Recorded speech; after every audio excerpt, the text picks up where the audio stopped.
8 цагийн турш бид нар сууж байна. Арчилсан намд гомдсон улсууд их байна. Арчилсан нам иргэдэд амьдрал гав болж байна гэж яриа их байна. Манай ерөнхий сайд бол гинтэн байсан гэдэг гашуудлын үг хэлэгдэж байна. Тэгээ энэ бол зүгээр нэг цүнхний хэрэг бол биш ээ. Энэ гадаа жагсаад исэн улсууд бол хөдлөг тусам өрөнд ороод байгаа учраас жагсаж байгаа байхгүй юу? Өчигдрийн доллар өнөөдөр үнэтэй байгаад байгаа учраас өнөөдөр зогсож байгаа байхгүй юу? 8 жилийн турш засгалсан засгийг эсэргүүцэж зогсож байгаа байхгүй юу? Үг хэлсэн шоронд орохдоо тулдаг. Үзэл бодлоо илэрхийлсэн төлбөртэй гэж гүтгүүлдэг болцсон учраас энэ ч зогсож байгаа юм бүгдрээ. Энэ чинь одоо тэгээд ганц хүнээс болоод зогсчдаг амьдрал, ганц хүнээс болоод зогсчдаг бодлого биш шүү дээ. Улс ч биш. Тэгээ бидний яриад байгаа энэ сонгодог парламентын мөн чанар нь бол олуулаа ярих, олон талаас нь шүүмжлэх болохгүй бол солигдлоо шүү дээ. Шалтгаан байна. За нөхөр бит хоёрын хувьд бол 15 6 жил хуваараа бизнес хийгээд үржих хэрэггүй, өвдөх хэрэггүй, одоо амрах хэрэггүй энэ олон жил татвар төлөөд явж байна. Татвараа багасгах гэсэн үнцээр шаардлагатай байгаа. Одоо бид ажил олгогчийн хувьд болохоор нэг хэцүү нь одоо 4 өсөлт дунд амьдарч байна. Одоо хүн ажилд авна гэдэг бол маш хэцүү болчихжээ. Ажлын ярилцлага хийлээ гэж бодоход би төрөл ажиллах юм. Солонгос авах гэж байна гэдэг. Энэ ер нь нөхцөл байдал юунаас болж үүсэж байгаа юм бэ те? Зүтгээд байхад амьдрал сайжирдгүй энэ ямар нийгэм юм? Энэ юунд байна? Учрыг нь олмоор тэмцмээр байна. Үгүй ээ. Сүүлийн хугацаанд хийж байгаа юм гэж бодлоо. Хоотхон уншаагүй байна. Үхтээ хүлээг өгчихгээгүй нэтээ сандраад байна. За. Тийм нэг тэнэг юм ярьж та нар сүүлийн мөл Та дараагийн одоо засгийн газарт миний ажилласныг би шийдэхгүй шүү дээ. Та нар л үн тавь шүү дээ. ер нь та өөрийгөө хэр ажилласан гэж бодож байна. Би ийм тэнэг юм ярмаар байна. Дараагийн засгийн газарт үлдэх шалтгаан юу? Тий олон юм. Энэ оюун эрдний хүү тэр нэг оюун эрдний хүүгийнх нь найз охин нь одоо бэрн тий. Ингээ улсаараа ингээл нэг сүртэй шуугилддгийг. Тэгээ шуугилдаж байгаа л гэв гинтгээ одоо ингээл мартан ш та нар бол мартамхай юм чаа. Дээр нь одоо хогч л гэж хэлээ да. Ийм хүмүүс сонгосон удам угсаа удам судар ерөөсөө бүр юуж байхгүй ямар ч боловсрал байхгүй. За тэгээ одоо наад оюун эрдэмчийн хүүгээ бас яг өөрийнхөө замналаар явуулж байгаа хгүй сургууль төгсөөгүй. За тэгээ хар урдад арай хийж орсон гэж байгаа. Одоо тэгэл дараагийн бас нэг мөнгө идэх бачка гарч ирж байгаа шүү дээ. Юу нь бол өөртөө төрөө бариулчихад одоо тэгээ уйлаад яах гэдэм биз. Ерөнхий сайдын албан бичигт сонгодог парламентын тогтолцоог төгөлдршүүлэх хүрээнд дэмжлэг хүсэж байна гэж. Сонгодог парламент гэдэг бол үндсэн хуулийн чосыг хэлж байгаа юм.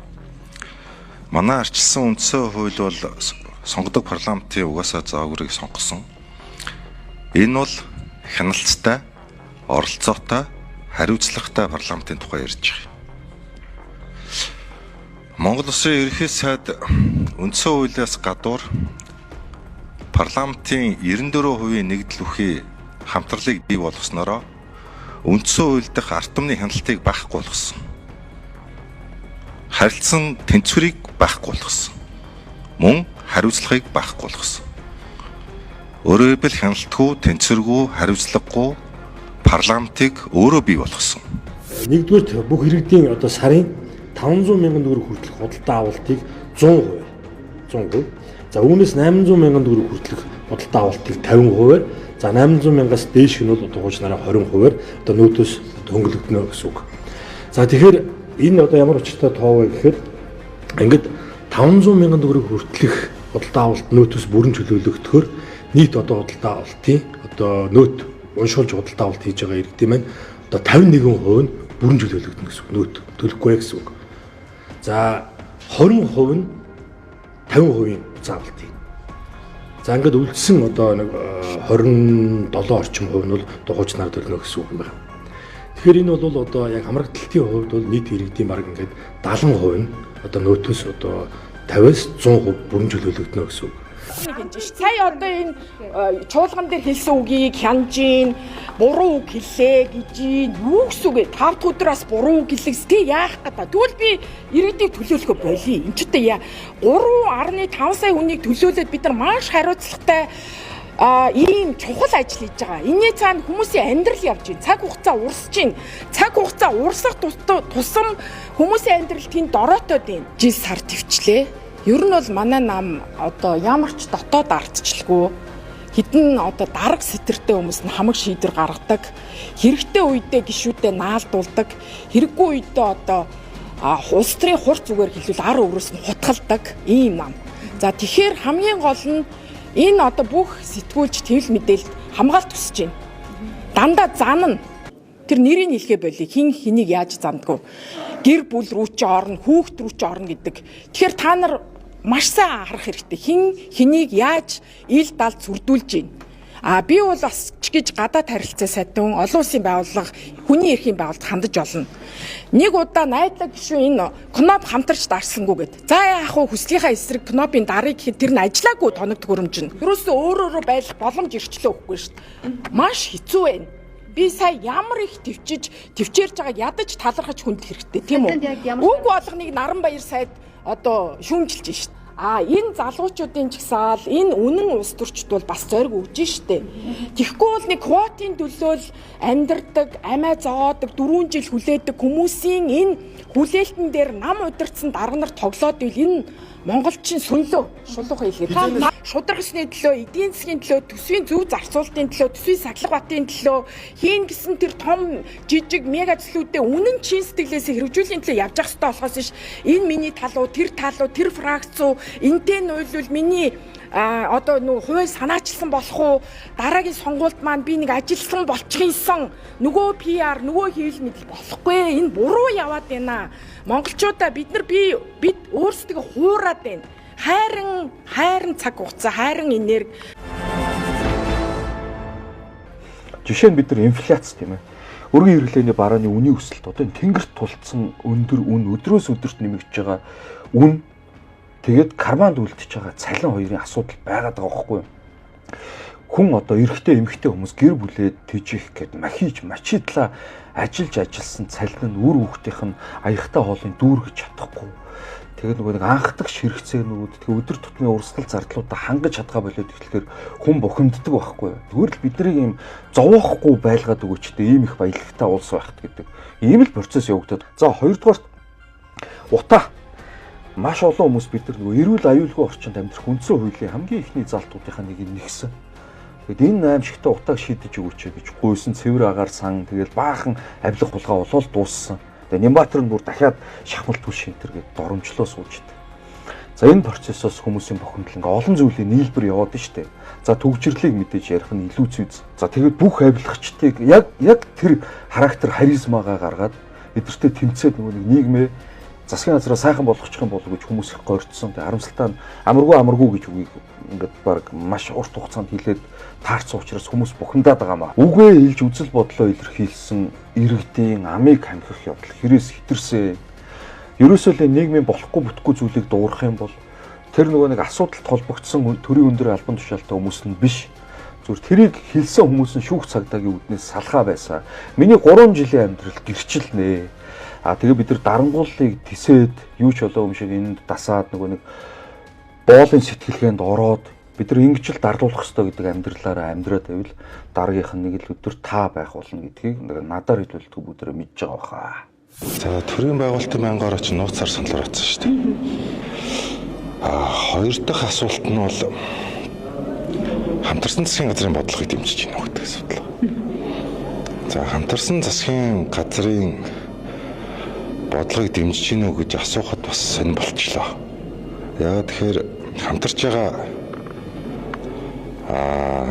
Монгол эрхэрж байгаа Монгол Ардын намын төлөөллийн төв байгууллага бол нөө гэлцсэн. За мөн хамтарж байгаа ардсан нам өрөөс нөө гэлцсэн. Өргөдлөө өгсөн гэдээ яваад байна шүү дээ. Тэгэхээр аль аль субъект нөө буюу ер нь хамтарсан засгийн газар гэдэг ойлголт бол байхгүй болцсон аль эрт. Тэгээ хэрвээ хамтрал байхгүй бол би өргөдлөө өгнө гэдэг намын дарга маань хэлсэн. Яг энэ үгийг сонссон бахварлын гишүүд 3-2-оор нөө гэлцсэн. Тэгэхээр энэ бахварлын шийдвэр хүчинтэй байх гэсэн үг. Тэгэхээр одоо манай намын гишүүд бол намынхаа шийдвэрийг дагах уу, намын дарга дагах уу гэдэг ийм сонголтон дээр ирсэн. Нам нь том юм уу? Намын дарга намаасаа том юм уу гэдэг асуултанд улс төрийн хариултыг өгөх гэж байгаа. Монгол хүн та төрд хичнээнийг төлдөг вэ? Харин юу өгчдөг вэ гэдгийг би танарт хэлээд өгье. Монгол улсад нэг иргэн дунджаар 30 жил хөдөлмөрлөөд сард 1 сая 500 мянган төгрөгийн цалин авдаг гэж үзье. Тэгвэл 30 жилийн нийт орлого нь 540 сая төгрөг. Төрд төлсөн нийгмийн даатгалын шимтгэл 72 сая 900 мянган төгрөг. Хувь хүний орлогын албан татвар 54 сая, нийт татварын дүн ойролцоогоор 130 сая төгрөг. За зөвхөн ажил хийсний төлөө татвараа шударгаар төлсөн хүн бүр 130 сая төгрөгийг төрдөө өгдөг гэсэн үг. За түүн дээр нэмээд зам ашигласны төлбөр 150 мянга. Онцлогоо даатгал татвар 250 мянга. За шатхуун жилд 3 сая төгрөг орчим. Машин ундаг иргэн бүр жилд дунджаар 3 сая 300 мянган төгрөг төлж байна. Гэтэл Монгол улс хятадд 32.5 тэрбум долларын өртөө. Үүнийг иргэн бүрт 3 сая 400 мянган хүнд хуваавал нэг хүнд ногд хүрнэ 32 сая 500 мянган төгрөг. Бид өртөө төрж, өртөө амьдарч, өртөө нас барах уу? Өнөөдөр миний хүүхэд, таны хүүхэд онош тодорхойгүй өвдвөл ийм ч имчилгээ шинжилгээний зардлыг 100% өөрөө төлнө. Даатгал нэртэй ч ажилдаггүй. Эмийн үнэ нь өндөр баталгаагүй. Үзэх юмч хаяа олддгүй шүү дээ. Өдөр шөнөгүй зүтгэж байгаад гэртээ ирэхтэй. За ядарсандаа муудалцсан. Энэ нь хувь хүний алдаа биш, бодлогын алдаа. Юун жагсаал мантаа амьдралаа яая гэж байна гэж хэлдэг хүмүүс олон байна шүү дээ. Аргагүй шиг амьдралыг ийм болгож байгаа зүйлс нь улс төрийн буруу бодлого юм чинь. Чи улс төрийг тоохгүй байх тусам төр чамааг улам л тоохоо болдог. Ковидын үед эмнэлэг үүдэнд хайртай хүний үдэж чадаагүй хүмүүс зөндөө байсан. Тэр үед төрийн томчууд найр наадан тендер тэгээл явж байсан. Үнэхээр сэтгэл өвдмөр. За дээр нь дахиад нэмээд нэг үг хэлье. Сэтгүүлчдрүү дайрхаа бойл. Эмхтэй сэтгүүлчдийг бараг л заваа үгсээр хэлээд яваад ах юм. За сэтгэлтэй зоригтой сэтгүүлч олон байгаа. Үнэн үгээ хэлж энэ нийгмийг өөдөн татах гэж хичээж явдаг хүмүүс маш их байдаг шиг л байгаа. Зарим сэтгэлийн өмөрч нулимсаа залгиж ажиллаа хийж байгаа шүү дээ. Хин дуртай нь микрофон барьдаггүй. Хүний өөдөөс хараад асуулт тавина гэдэг айдастай. Бас эрсдэлтэй ажил. Тэд хүчүүдэж байгаа шүү дээ. Хамгаалтгүй юм чинь. Үнэнтэй явсан хүн хизээч хурдан баяждаггүй юм. Микрофоны ард байгаа үннийг сарин үнэн үгийг үүрч яваа тэр сэтгүүлчид, зураглаачид, редакторуудыг бид хамгаалах ёстой. Та нар байгаа болж дайр. Монголын үндэсний телевиз жилд 20 тэрбум төгрөгийн төсөв авдаг. Иргэн бүр жилд дунджаар 5880 төгрөг төлдөг. Тэгвэл ард түмний мөнгөөр ажиллаж байгаа бол за ард түмний үгийг л гаргах ёстой үстэй. Та бүгд үндэсний телевизийн удирдлага, дарга, ноёдрон дайралтаа. Улсын их хурлд хандаж хоёр ч янзын шаардлага ирчээд байгаа. Нэгдүгээр нь энэ Улаанбаатар хотын бүтээн байгуулалттай холбоотойгоор үндэсний аж ахуй нэгжүүд, дотоодынхоо аж ахуй нэгжүүдийг одоо ажиллаар хангах бодлогыг огт баримтлахгүйгээр шалгуурын их өндөр тавьж зориудаар гадны гүйцэтгэгч нарыг оруулж ирж гинэ гэдэг ийм шаардлагыг улсын их хурлд хандаж иргэдээс гарын үсгтэйгээр ирсэн байгаа. Ер нь тэгээд одоо энэ аж ахуй нэгжүүд чи ер нь цаашдаа яаж амьдрах юм бэ? Ихэнх ажлыг нь төр булааж аваа хийчдэг. Ахад томоохон бүтээн байгуулалтын ажил гарч ирээд тендер мендерт нь оролцоод ажил төрөл хийгээд явъя гэхээр шалгуурыг нь өндөр тавиад гадны компанид зориулаад тендер зарлцдаг. Тэр нь Монгол дотоодын аж ахуй нэгж гэж байх юм уу? Улаанбаатар хот энэ дээр яаж бодлогоор дотоодынхоо аж ахуй нэгжүүдийг дэмжих, бойжуулах илүү чадвартай болох тал дээр ер нь яаж анхаарах гэж байгаа юм бэ? Барилга барьсан ч гадны компани, зам барьсан ч гадны компани. Одоо тэгээд энэ дотоодын аж ахуй нэгжүүд ч ерөөсөө бүр ямар ч ажилд орж чадхаа байл шүү дээ.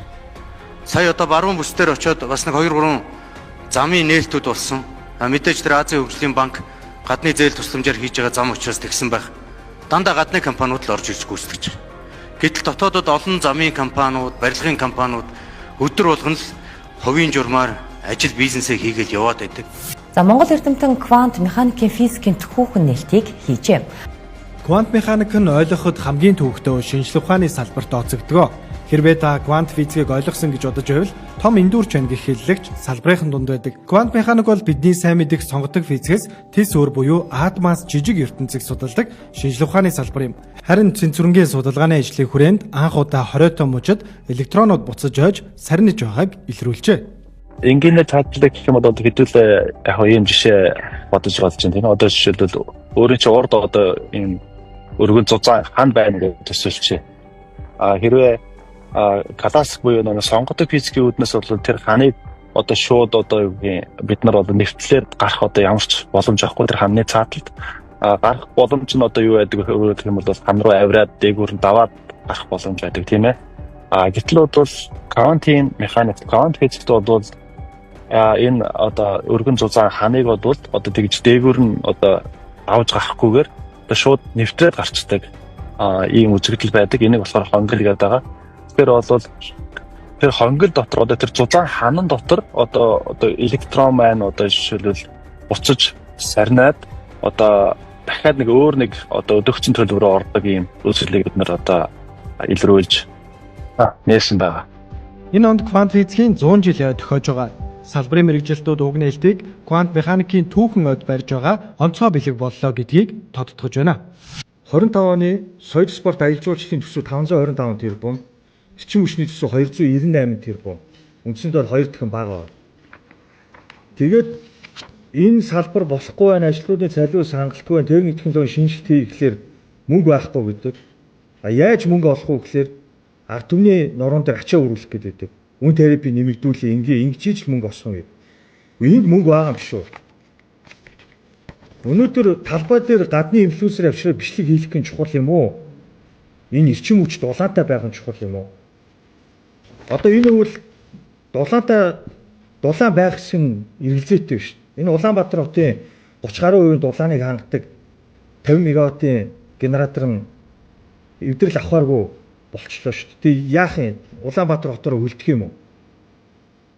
Гэртэн тоггүй байхад тогоо залгах мөнгөөрөө гадаа тоглолт үзээд байж таарах юм уу? Ингээл бодчих те.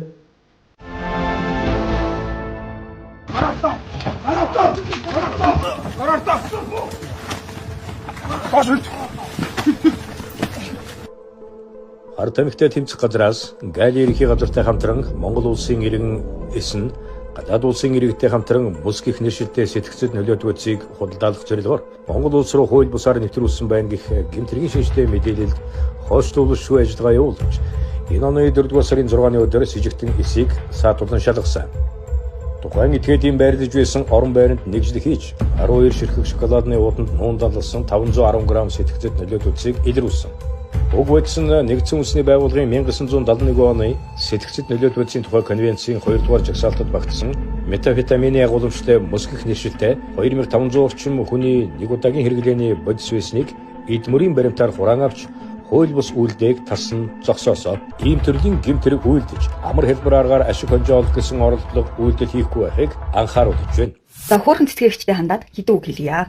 Манифтын хүмүүстэй уулзаад нүрээ хараад миний үгийг сонсон чи юу аах вэ? Тийм учраас өөрийнхөө цахим хуудасаар үзэл бодлоо илэрхийлчихье. За та бол Монголын нийгэмд тод байр суурь эзэлсэн хүчтэй эмэгтэй.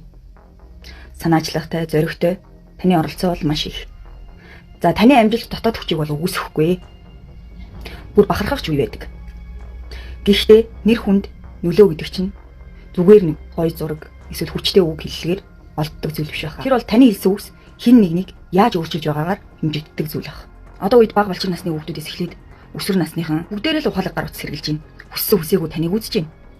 За таны амнаас гарсан одоо бусармаг элдв янз бүрийн үгнүүдийг хүүхдүүд нэгнийгээ дээрлэхтэй хэрглэж байна. Таныг дуурайж, таныг бахархаад, таны үг хэллийг маш зөв гэж ойлгоод яваа залуучууд байна.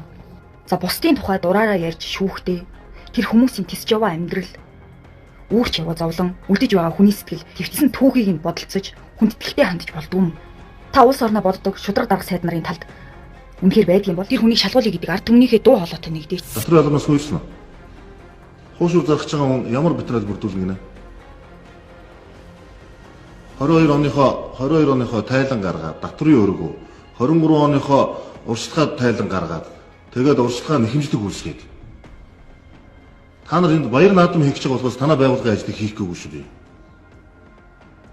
Нэг байгууллага өөрийнхөө бүх хийх ёстой ажлыг баяр наадам дээр гаргаж байгаа нэг хуушур заргаж байгаа нэг ундаа заргаж байгаа нэг шорлог хийж байгаа хүнд дарамт учруулад одоо би нэг шорлог зарахын тулд өнгөрсөн оныхоо тайлан датрыг хувь хүн гаргаад өгсөн датрын өргөө байх юм гинэ. Тэгээд одоо бүр болоогүй урьдчилгаа датрын нэхэмжлэг үүсгэх юм гинэ. Би одоо ийм датар төлнө гэдэг нэхэмжлэг үүсгээд тэгжиж хуушур зарах юм гинэ.